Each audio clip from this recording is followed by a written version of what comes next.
Hello everyone. I welcome you all in this fourth session of Lex Aquila on environmental laws. In today's session, we would be discussing about the noise pollution. Noise pollution also is very important area as like air pollution and water pollution as we have discussed earlier.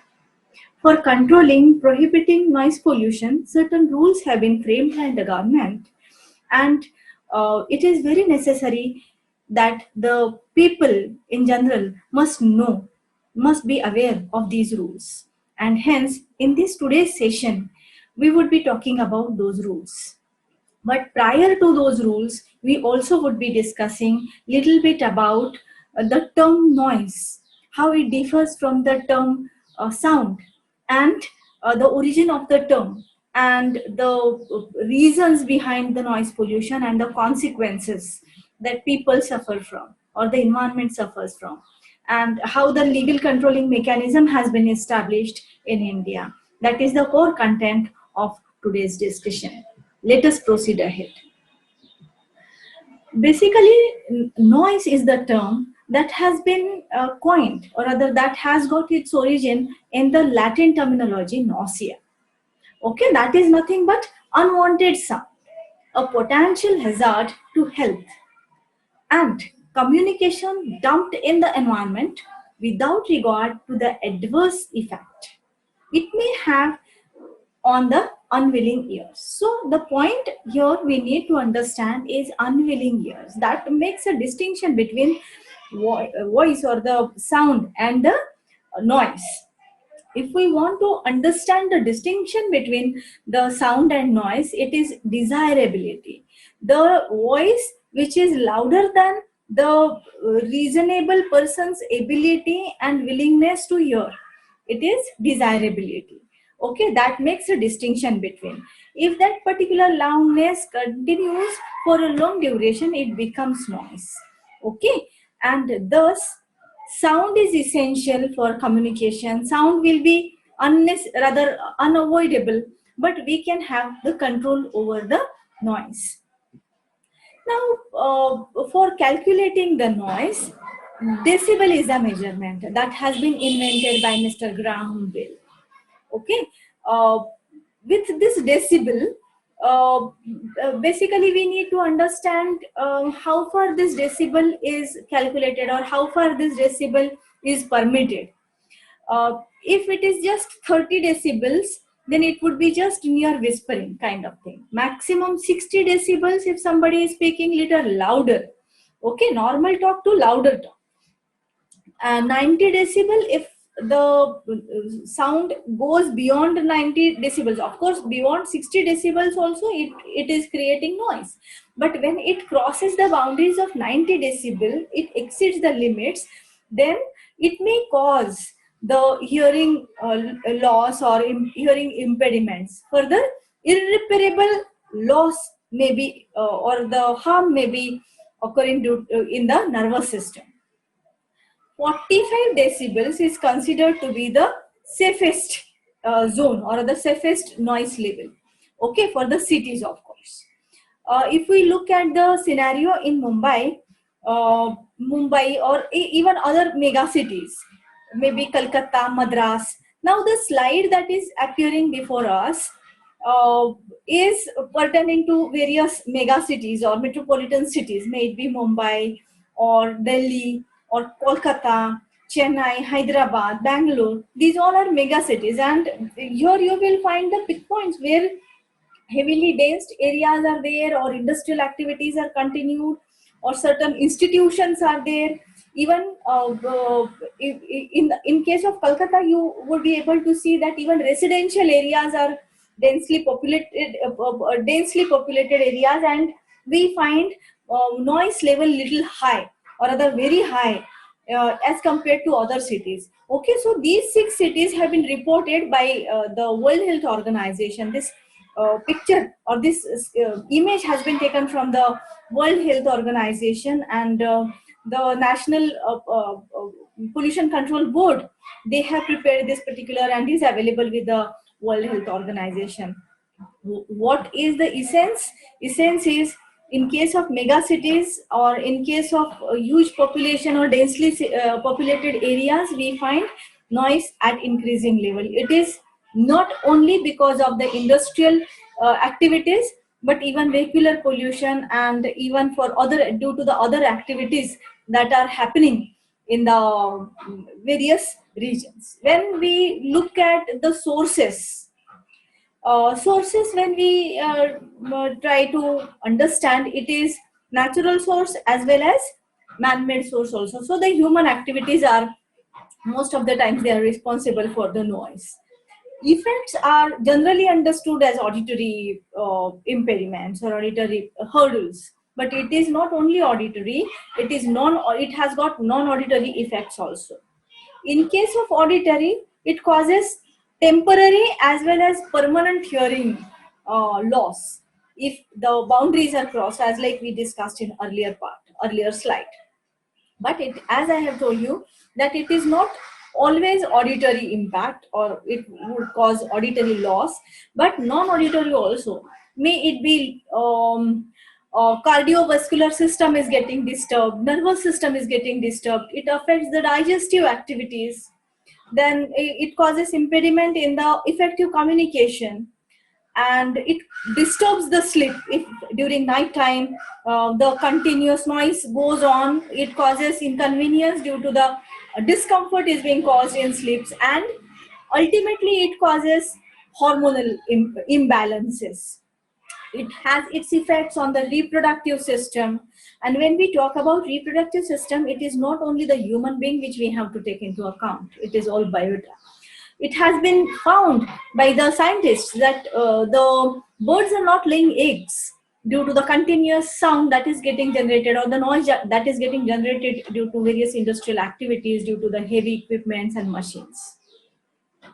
Another part that is very essential to be understood over here is, if a fetus in mother's womb is continuously rather exposed to the voice, or rather if the pregnant lady comes across continuous noise, then even it may turn to the stillbirth, or birth, the baby with a birth defect. May it be hearing impediment in the child, or may it be non-auditory harm that is being caused to the child. And apart from that, we need to understand that apart from these bodily harms that are being caused, basically when anybody is exposed to the noise continuously, it affects the efficiency of an individual. So not only the activities that are getting hampered, or effective communication that is getting hampered, but it is a direct threat to the life or the healthy body as well as mind. That is what one needs to understand. If it is so, then there has to be some kind of controlling mechanism for the noise pollution. There are traditional ways as well as new styles that have been created, that have been designed with the new technologies. Apart from law, we need to know that how we can control the noise pollution. In today's scenario, if we look at, as I have given you a reference of technological changes or the developments that have occurred, now fabrications are available, devices are available which absorb the sound. So sound absorbing materials and fabrications now are available. If that particular material and devices, if are used for the construction purposes, for the building purposes, then certainly to certain extent we can control the noise pollution. If we look at the traditional ways, it is the tree plantation, especially the neem trees, ashoka trees. You will find it nearby the office areas. Even during colonial period, huge buildings were constructed and offices were constructed, and around that there were ashoka trees. Now, ashoka trees or neem trees are not planted only for the purpose of aesthetics, increase or enhancement of aesthetic sense. They absorb the sound. For maintaining the silence, these trees are very essential, and hence the tree plantation continued even during colonial period and even prior to that also. Simple measures if one adopts, as like if somebody is playing TV, tape recorder, and other sound generating machineries, if we use that in low volume, if we hear music in low volume, even that can control the noise pollution.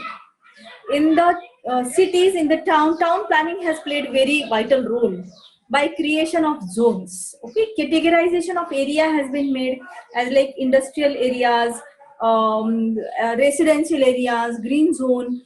What is the utility of that? So continuous industrial activities will not hamper the interests or the peace of people who are living in the residential areas. Okay, apart from that, environmental education, people if are made environmentally educated, they would be vigilant over, and thus we can control the noise pollution. Another area is environmental impact assessment, which stands very essential for every activity, especially industrial activity. When is to be given permission, then uh, environmental impact assessment must be done. In the recent year, the current year 2020, one draft bill has come, or rather the draft has been prepared for the environmental impact assessment. Some other time we will be discussing on that. But the point here to be understood is that environmental impact assessment is a very, very essential part, essential process, so as to control all kind of pollutions, including the noise pollution. Let us move ahead. For the control and the regulation of noise pollution, special rules were framed in the year 2000. These rules are having its base in the Environmental Protection Act 1986, which in section 3 as well as in section 6 empowers government to frame the rules for particular kind of pollutions, so as to curb particular kind of pollutions, and thus the government has framed the rules. So the base is section 3, section 6, and section 25 of EP Act, that is Environmental Protection Act 1986. These particular rules of 2000 are total 8 rules and one schedule that is attached to it. Before marching ahead with the rules, let us try to understand how the schedule provides and what the schedule provides for. Schedule is based on the zones which have been created or the areas that have been separated. This particular schedule provides the limitation, how far the sound would be permitted, how far the noise would be permitted in various areas. As like if it is the industrial area, it is 75 decibel during daytime, and during night hours not more than 70 decibels. If it is commercial area, little lesser than the industrial area, that is 65 decibel during daytime and 55 decibels during night time. In case of residential area, it is even lower than that. Permissible limit is 55 decibels during daytime and 45 decibels during nighttime. And in case of silent zones, now we all are aware of silent zones are educational institutions, hospitals, courts premises, official premises, religious places. So, and other areas which have been declared as the silent zones. For silent zone, the limit is just 50 decibels during daytime, and during night hours it must not cross the boundary of 40 decibels. Thus, the schedule basically provides for the limitations how far the noise would be tolerated in various areas. Now, apart from this schedule, let us march ahead with actual rules that have been framed. First part or the initial part is just short title and the definitions, which are very relevant. Rule 3 is pertaining to the ambient of air quality standard in respect of noise for different areas. Noise, that is it provides in rule 3 that how far the schedule would be applicable in which area. According to the schedule, the noise limit has been specified, and according to the categorization and the levels that have been fixed, the noise must not exceed that particular limit. Further, it provides for the abatement of noise and the responsibilities of the development authority to take into account the noise pollution. Further, the declaration of silence zone, it has been provided therein. Further, the responsibilities on the enforcement agency, the State Pollution Control Board committee is constituted there under. They are there to control, and not only to provide for the controlling mechanism, but they are there to collect the information, compile the information, and publish the information, the data pertaining to the pollution, which is inclusive of noise pollution. Okay, and not only compilation and publication of data pertaining to the pollution that is occurring or the noise pollution that is occurring, but what kind of measures have been taken by the authorities. Now, if we want, according to the constitutional ethos, if we want our citizenry to participate in the democratic processes, they need to be very vigilant, and for their vigilance information would be required. In that particular context, providing the information, making them available, this particular information becomes very, very significant. Now, the authorities that are responsible also have been mentioned, apart from the State Pollution Control Board or the committees that have been constituted here. It is the magistrate and police commissioner, which is who is not below the rank of, or the police who is not below the rank of superintendent. They are assigned with a special task to control the pollution.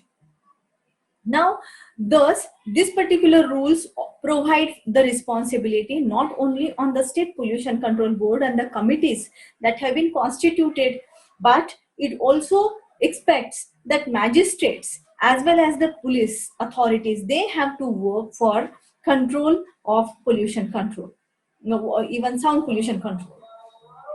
Rule 5 of the 2000 rules, set of rules, provides for the restrictions on the use of loudspeakers. Other sound producing instruments also have been added in the year 2010. If you want to use the loudspeakers or any other sound producing instrument after 2010, it is expected that you have to obtain the permission from the authority. Otherwise, it is not permissible that you would be using the loudspeaker or you would be using the any sound producing instrument. In the year 2002, change has occurred in the rule, or changes have been introduced in the rule, whereby during the for some festive reasons, for religious cultural activities, from 10 p.m. to 12 p.m. permission may be granted by the government, but that permission cannot exceed more than 15 calendar years. So the restriction on government authorities also have been incorporated in this particular set of rules.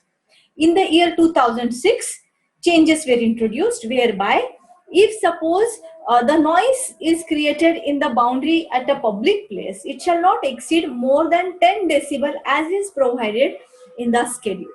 Okay, so the private premises and the public place. So in case of public premises, it may exceed but not more than 10 decibels to the additional that has been specified in the schedule. If it is privately owned sound system and it is being used in the private premises, not more than 5 decibels in addition to whatever has been provided in the schedule. Further changes were introduced in the year 2010. Loudspeaker, musical instrument, it must not be used during night time. So it is in addition to, if you want to use it in the for the reason of cultural activities, religious purposes, etc., you have to obtain the permission, and that must not exceed beyond 12 p.m. That too, government also is not authorized to give permission more than 15 calendar days. Further change has been introduced in section 5A, rather the rule 5A, restriction on the use of horn and sound emitting construction equipments during night time. One thing we have to keep in mind, that honorable judiciary with the nice interpretative mechanism has enhanced the scope and ambit of Article 21 of the Constitution. Hence, sound sleep also is a part of our fundamental right, which is incorporated in Article 21, right to life.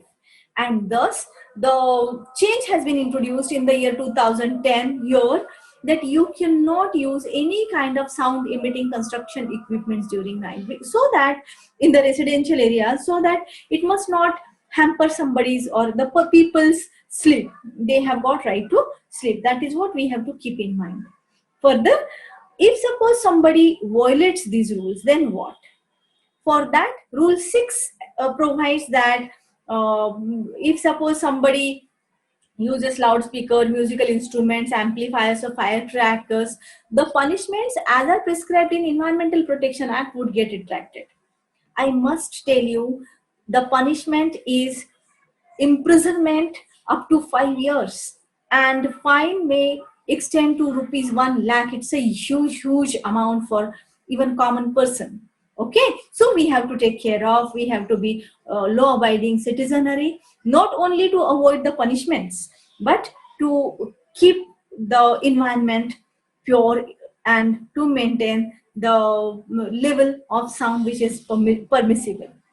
Rule 7 provides for the way in which the complaint can be launched with the authorities, and further Rule 8 says that the prohibitory authorities have got power to take action not only on receiving the applications, but even suo moto powers have been given to them. Suo moto is on their own. If they come to know about any kind of noise that is being generated, then they are there to stop that, and they can take the actions on their own. Only the thing is that they have to follow the principles of natural justice. Principles of natural justice include giving notice to the other side, nobody shall be the judge in his own cause, and adequate opportunity should be given to the other side to be heard. So without hearing the party, the decision must not be given by the authority. That is what is expected here. With this, I expect now for all of us, we would be law abiding citizenry, as we are aware of law, we are aware of the consequences. What is the consequence of noise pollution? Let us take care of ourselves, let us take care of our society, let us take care of our nation, and let us be the law abiding citizenry. Let us not cross the limits that have been set in these rules 2000. With this hope, I thank you all for your patient listening. I thank you so much.